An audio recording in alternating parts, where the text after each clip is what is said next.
Okay, so we're getting towards the end of our series where we've been through the Gospel of John. Remember, John's purpose in all this is that he was an eyewitness. He was actually there when Jesus did all these things.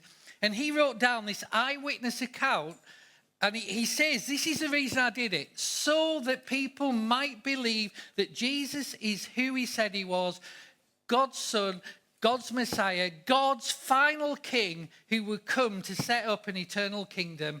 And through his death and resurrection, gave life to all who would believe in him. And so that's why he wrote it.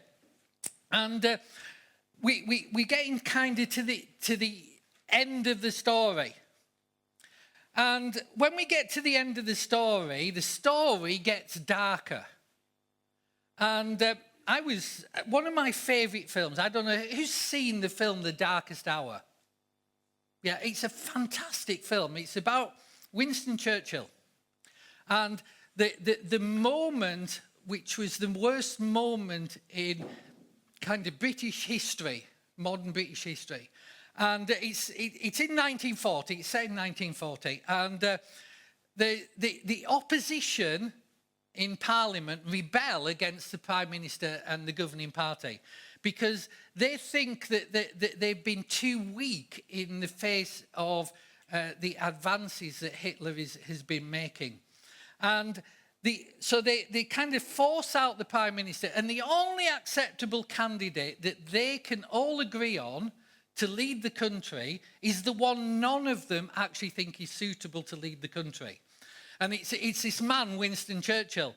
And Winston Churchill's track record up to that point is one of complete failure. He just gets it all wrong. But they decide that he's going to lead the country because he's the only one who correctly predicted what Hitler was going to do. And so and at the time they elect him, he gets up and he makes this speech. And it's brilliant when you see this in the film. And he makes this speech. And basically, at the end of this speech, everybody thinks they've got it wrong. We shouldn't have had Winston Churchill. And people start trying to, lobbying to get rid of him. The French Prime Minister, trying to be basically French, he basically accuses Winston Churchill of being delusional, and the battle is hopeless and already lost. So why do you want to fight? And the American president, so Winston Churchill goes to the American president for help, and he's bound by their internal legislation after World War I, and he refuses to help. So Churchill's there on his own. And it's absolute crisis point. And at this point, the British army is trapped and completely encircled on beaches in retreat. And the UK is preparing for invasion. That's where it is. The UK thinks that it's about to be invaded. Our army is trapped on the French shore, and it's hopeless. It's the darkest moment. And right at that moment, two things happen. And the first thing that happens is the king comes to see Winston Churchill. And the king says, if you will fight, I will stand with you.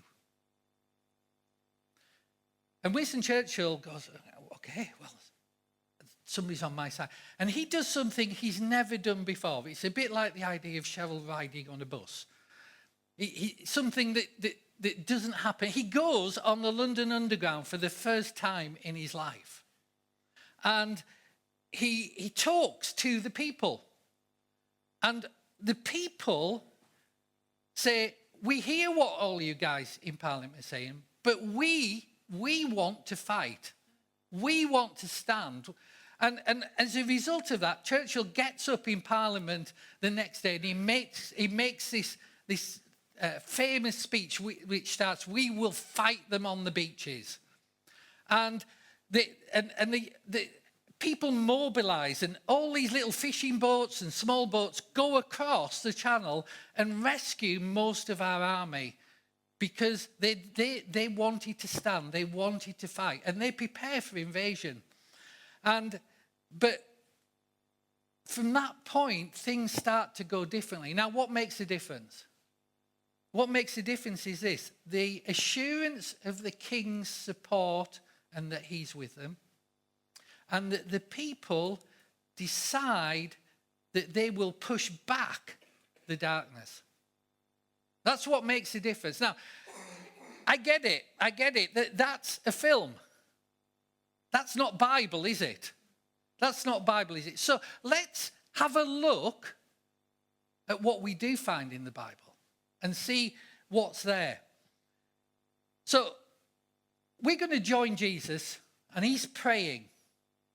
And he's praying in the darkness in a garden just outside of Jerusalem that they've been to kind of several times before. And if you remember, a few days before that, and we celebrated today, the people had been celebrating Jesus' entry to Jerusalem, and they've been waving the palms and proclaiming that the king is here and all that sort of stuff, because they're expecting him to set up his throne and to overthrow the Roman occupation force. And the problem is, as we've discovered the last couple of weeks, Jesus, they want a Messiah, but Jesus isn't the Messiah they wanted to design for themselves. And so they start to reject him because they wanted a warrior. And because he's not the Messiah they want, they turn on him. And they gather a group of people, and they're coming to arrest Jesus. So that's where we pick the story up. So you with it? Here we go with the story. Jesus crossed the Kidron Valley with his disciples, entered a grove of olive trees. Judas, the betrayer, knew this place because Jesus had gone there often with his disciples.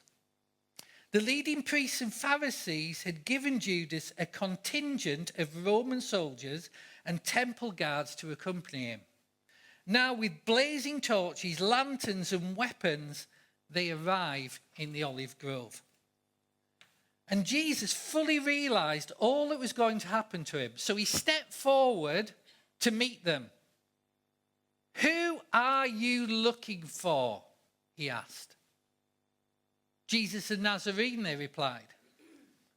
"I am he," said Jesus. Here's the thing.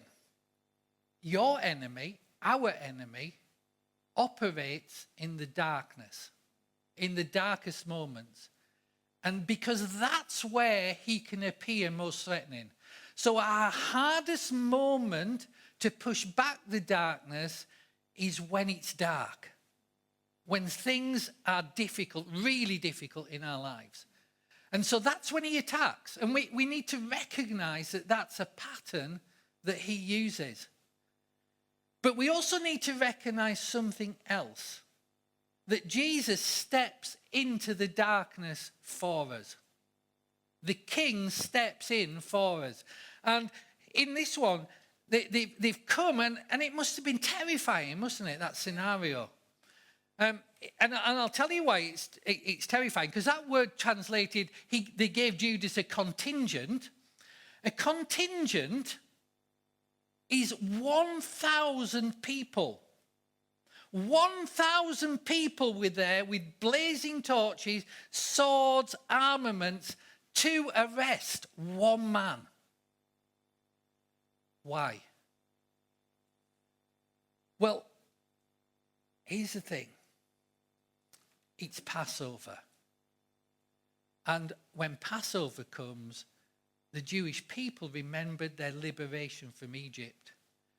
And so it became kind of almost this bomb waiting to explode once a year under the Roman occupying forces. And they've sent 1,000 people with blazing torches, swords, the whole thing, into the darkness to arrest Jesus. What's the first thing that Jesus does? He steps between his disciples, his followers, and those who represent the darkness. He puts himself between his people and the enemy. And he asks this question, doesn't he? Who are you looking for? And that's the question he asks everybody. And that's the question we should be thinking about coming up to Easter as we're inviting people. Because there are a lot of people out there who are looking for Jesus. And Jesus still will give them the same answer. I am he. I'm the one you're looking for. I am the one who makes life add up. Following me will make you better at life. Because I'm for you, not against you. William Temple, I don't know if any of you heard William Temple, but if you're the sort of person like me who likes reading Bible commentaries and things like that, he's a famous Bible commentator and theologian in the past. He wrote this. We are the world to whom our God comes forth in the person of Jesus, the Nazarene, asking, who is it you want? And the world which is groping after a true leader, a real leader, aren't we right there now? An absence of leadership, strong, clear leadership of integrity. The world which gropes after a true leader finds that Jesus offers himself. And after yielding for a moment to the true impact of his divinity, having kind of heard who Jesus is, decides to arrest and crucify him. There is no doubt that people know who Jesus is at this point. He's demonstrated it to them. This isn't a mistake. This isn't a case of mistaken identity. You see, Jesus is the Saviour we all need, but he might not be the Saviour we all want. We all need him, but he might not fit our designer Saviour. Now, before we move on, let's remember how we kind of got here. All this starts and kind of kicks off with one event, and that was when Jesus raised Lazarus from the dead. Remember that? We did that a few weeks ago. And it says, when he came out of the tomb, when Lazarus came out of the tomb, many believed in him. Many believed in him because they had seen a man who had been dead for 4 days come alive and come out of the tomb. No doubt that he was dead and no doubt that he's now alive. And John tells us all about that because he was stood there. Now, here's the thing. That's important. Many believed in Jesus. And that's where the problem is. Because too many were believing in Jesus. Too many were believing in Jesus. And so the religious leaders see their grip on authority, their grip on controlling the people slipping away. And they were concerned that all the people were starting to follow Jesus instead of them. And they decided that something had to be done. And what had to be done is that Jesus had to die. So from that point on, to protect themselves and follow their own agenda, they plan and they plot and they undermine and they manipulate to get to the point where they can see Jesus dead. And they decide that Passover is the ideal opportunity for this. Because Jerusalem's full of crowds, there's loads of people around, thousands of people have descended on the city to celebrate Passover. And they think that in the middle of all that powder keg, nobody is going to blow, and the Romans will do anything to stop things blowing. And when there's massive crowds, that's a great opportunity to take Jesus out. So that's where they are. And they decide this is the perfect moment to separate him from the crowd. And so they want somebody who will help them do that. I don't know if you've ever thought of this, but basically that's what Judas does. He tells them the moment when Jesus is separate from the crowd, when that powder keg that is there will not blow because he's away from the crowds. Now, Jesus has told his disciples earlier that evening that he's going to do something really important. He's going to bring in a brand new covenant. And that covenant is going to be nothing like what the Jews had before. It's nothing like all the law that we read about in the Old Testament. What we have now is nothing like that. And that covenant would have one central command. And you should all know what that command is now. That you love one another in the same way as Jesus has loved us. If we could get anywhere near that, we wouldn't need to worry about any rules. because that is just the highest bar there is. And Jesus says, that's what I want you guys to do. Faith life, that is what Jesus wants from us. And for every single person in this room, that is the measure of whether we are growing as a Christian, whether we're a mature Christian or not. Do we love like Jesus loved? Do we lay our lives down for others in faith life, others who we know, others who aren't part of faith life, others who don't even know anything about Jesus yet? Do we love them in the same way as Jesus loved us? That's the measure of our maturity. That's the thing that endures for eternity.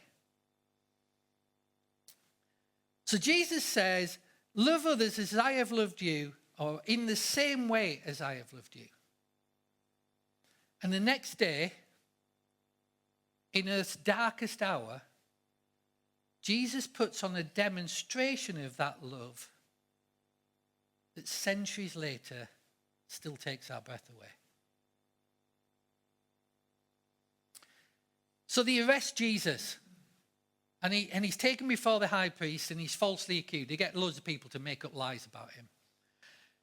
And then after that trial, he's then tried before Caiaphas, and after that, he's taken before this Roman governor called Pilate. And here's the thing about Pilate. He's gone like, this is not going to blow up on my watch, and he doesn't want anything to do with it. He's kind of like, how do I get out of this?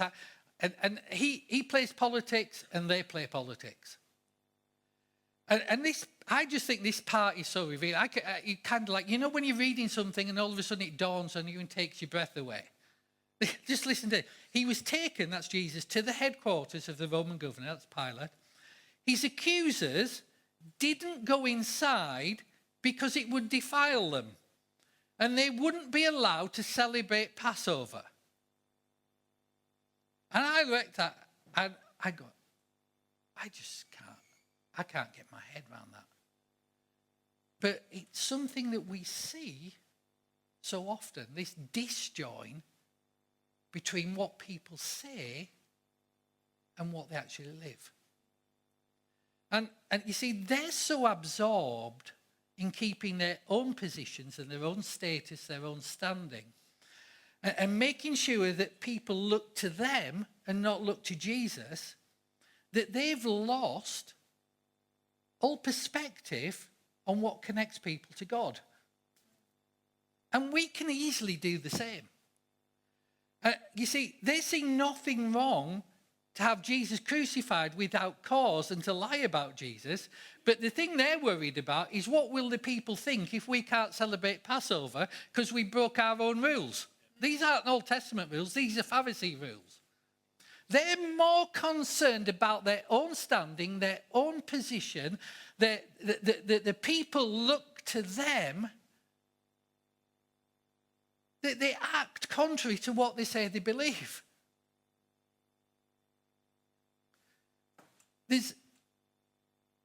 There's none so aggressive or committed to maintaining the status quo as those who it benefits most greatly. And maintaining the status quo benefited them. So they put pressure on Pilate to talk to Jesus. And Pilate comes out and says at the end of that, I've no part in this. I can find no charges against this man, and there's nothing worthy of death. So if you're the Pharisees, what do? They're not getting the outcome that they want. So they start protesting and kind of agitating the people and undermining and causing unrest. And so Pilate has to give in, and he says, here's what I'll do. I'll have him flogged and beaten. I'll have him whipped. And when they whipped in those days, they basically shredded your back right down through the muscles to the bones. So that's what Pilate is saying he's going to do. Because he's thinking, well, surely when they see Jesus and he's broken, he's battered, he's got his skin ripped off, he's bloody, he's shamed, they'll think this is a pretend king and the people won't follow him and they'll go away. That's what he's thinking. He's thinking, that's my way out of this. Unfortunately, it's not enough. Sometimes people get so locked into something that nothing is ever enough. And they want Jesus out of the way. Why do they want Jesus out of the way? So things can return to the status quo and go back to normal as they want it, where their position is maintained, where their traditions are intact, and their standing and appeal to the people is untouched. So they say they want him to be dead because he claimed to be the Son of God. And Pilate says, nothing to do with me, not my God. So they go, didn't work. What are we going to do? So they come up with this brilliant idea. And here's what they do. They play politics. And just because Pilate didn't get the point about him saying he was the Son of God, here's what they say. This Jesus is claiming to be a king, and if you want to enforce Caesar's rule, he can't have other kings. This is undermining Caesar. So if you don't have Jesus executed, Caesar will have you removed. So that's what Pilate's facing. And so often we see, don't we? We see people do the same. Sometimes we do the same ourselves when we don't know exactly what we want, but we don't stop. We pursue our agenda and we play politics. And that has nothing to do with the gospel, as we're going to discover in a minute. That has nothing to do with the gospel. When we find ourselves playing politics, when we find ourselves not loving like Jesus loved others, we have gone off beam. So we may think we're following Jesus, but actually we're not when we do that. So here we go. Then Pilate went back into his headquarters and called for Jesus to be brought to him. Are you the king of the Jews, he asks. Jesus replies, is this your own question or is it a setup, basically? Do you really want to know the answer to that question? Because you already know the answer. Did others tell you that about me? And Pilate goes, kind of trying to get himself out, am I a Jew? Your own people and their leading priests brought you to me for trial. Why? What have you done? Jesus answered, and this is what condemns it, my kingdom is not an earthly kingdom. If it were, my followers would be fighting to keep me from being handed over to those Jewish leaders. But my kingdom's not like all those kingdoms you've experienced. My kingdom's not of this world.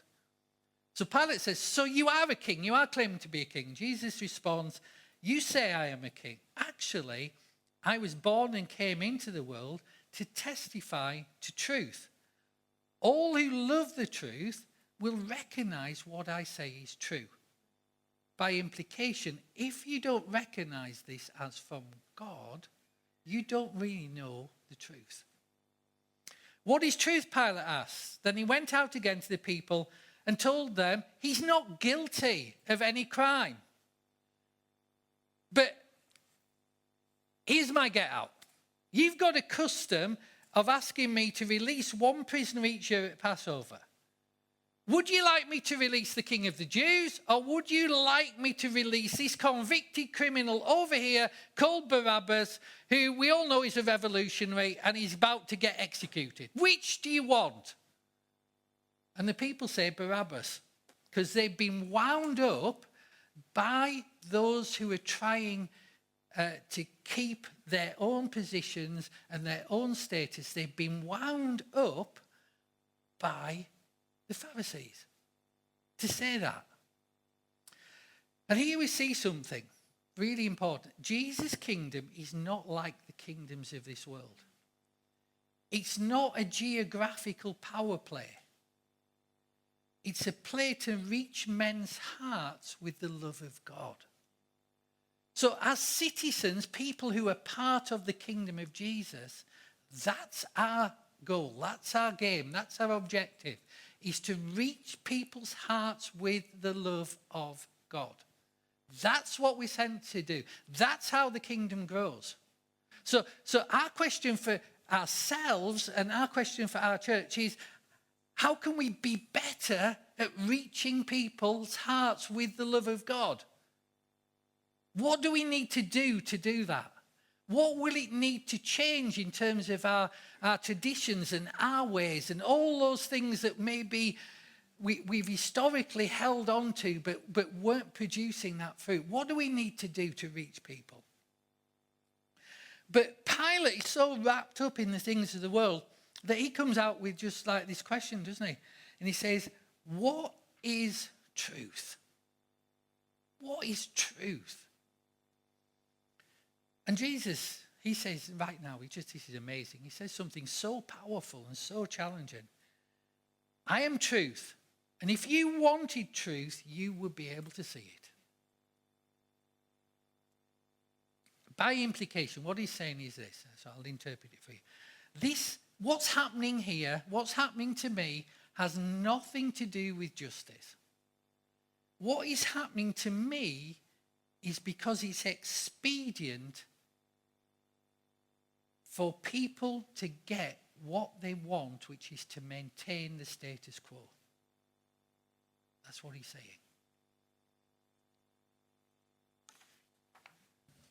And here's where we enter the darkest hour of human history. Not Britain's darkest hour anymore, but the darkest hour of human history. And it looks like the religious people and the activists have won. It looks like Satan, the one who comes to steal, kill, and destroy, has won. And it looks like self-righteousness and self-interest has won. Then Pilate tried to release him, but the Jewish leaders shouted, "If you release this man, you are no friend of Caesar. Anyone who declares himself a king is a rebel against Caesar." And when they said this, Pilate brought Jesus out to them again. Then Pilate sat down on the judgment seat on the platform that is called the stone pavement, in Hebrew, Gabbatha. It was now about noon on the day of preparation for Passover. Passover's coming. They've got to do something quick now. And Pilate said to the people, "Look, here's your king." And they say, "Away with him, crucify him." And Pilate says, "What? Crucify your king?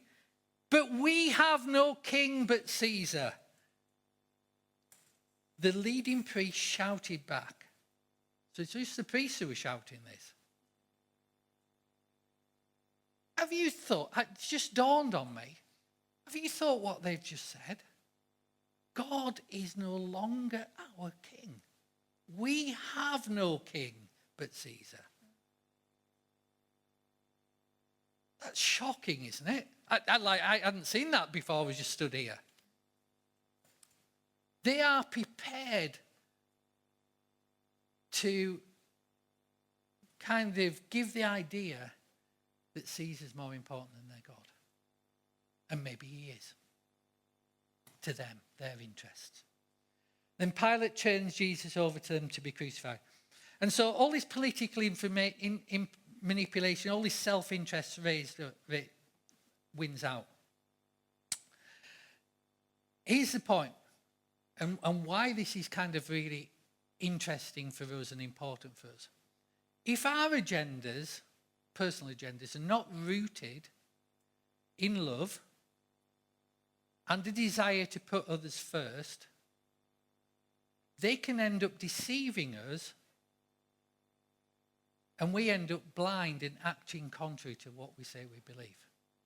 So we have to ground our agendas in that commandment of Jesus to love like he loved us and to put others first like he put us first. Then we won't go off track. We won't end up doing stuff that we regret later. So they took Jesus away, carrying the cross by himself. He went to the place called the place of the skull. In Hebrew, that's Golgotha. There they nailed him to the cross. 2 others were crucified with him, one on either side, with Jesus between them. And Pilate posted a sign on the cross that read, Jesus of Nazareth, King of the Jews. Pilate knows who he is. And they try to get Pilate to take it down, and he refuses. And he says, I've said what I said. That word translated the skull, or Golgotha, this is where all these words come from that we know. So in Latin, that's Calvary. Yeah, so that Calvary, we sing about that. Golgotha, that's Hebrew. And in Greek, which is what this was written down in, it's actually cranion, from which we get the word cranium. And to give you an idea why it's called the place of the skull, this is what it looked like. Can you see a skull there? That's actually a sign that you can go and see now, because that's not there anymore. Because they built up to it after they take that photo. And what they managed to do by building up to it is that some of it came down. So you can't actually see it. But that's what it looked like. And at the top of there, Jesus is crucified above a skull. That's where he wins the victory over death. It was now about noon, and deep darkness came over the whole land until 3 PM, for the sun stopped shining and the curtain of the temple is torn in two. History's, the earth's darkest moment. And Jesus, in that moment, Jesus says his last words, and John records these for us. This is where we get these. Jesus knew that his mission was now finished, and to fulfill scripture, he said, I'm thirsty. And a jar of sour wine was sitting there, so they soaked a sponge in it, put it on a hyssop branch, and held it to his lips. When Jesus had tasted it, he said, it is finished. Then he bowed his head and gave up his spirit. That's it. The end. The finish. Darkness had won. People's dreams, the dreams of the disciples, were ended. All hope had gone. It is finished. What do you think Jesus meant by that? Was it just that he couldn't take any more? That he'd suffered enough? So he gave up and died? I think if I'd said it is finished, that's what I would have meant. Was he just saying that, like, all his pain, all his suffering was finally over and he breathed his last? Is that what it's about? Because if we just read it for what it says, that's what it looks like, isn't it? That Jesus has accepted defeat.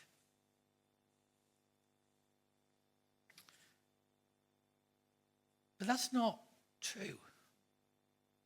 Because when Jesus said, it is finished, he meant everything he came to do was now complete. His life's work was done. He had done what he said he'd do. He fulfilled the law. He showed people what God was like. And he took all the consequences of sin and death onto himself. The world thought Jesus had lost, but Jesus said, mission accomplished. Mission accomplished. And he's saying that everything that needed to be done has now been done. There's nothing more that could be done or needed to be done or ever will be done, because it's all finished. It's all complete. The consequences of sin are dealt with. Freedoms obtained. The effect of sin and death are finished. Their power is broken. For all who would believe, healing is provided. Life is provided. Victory over the enemy is provided. Resurrection power is provided. Everything that Jesus needed to do has been done. Nothing will ever change that. It is finished. And the good news is you now, because you weren't there 2,000 years ago, the devil tried to mess it up. He failed by killing Jesus. You can't mess it up either. You weren't there 2,000 years ago. This is all ours if we choose to believe it. And nothing can touch it. The enemy can't touch it. You can't mess it up. It's yours. Because Jesus' mission accomplished. You know, when he said it's finished, it carries this idea, and this is how kind of the Greek reads. It is completely complete and perfectly perfect. There's nothing that will ever be added to this, and nothing can ever be taken away. In our darkest hour, the King came and said, I will stand with you forever, and the enemy is going to be defeated. Jesus thought their enemies had won, but the story was not over. And they should have known when he raised Lazarus from the tomb that this was not the end. The dream was not ended. Hope was not gone. Why? Because Jesus knew something his enemies had overlooked. He knew something that Satan never understood. He knew something that those who crucified him could never comprehend. He knew something that those who lifted his dead body down from the cross, embalmed him with 75 pounds weight of embalming oil, and wrapped him in grave clothes, and put him in a tomb behind a stone, had no idea about. You see, he knows something about the darkest hour that no one expected. You see, the thing about the darkest hour is this. It is always darkest before the dawn, and Sunday's coming. The dawn on Sunday is coming, and Jesus knows this is not the end, but it is mission accomplished.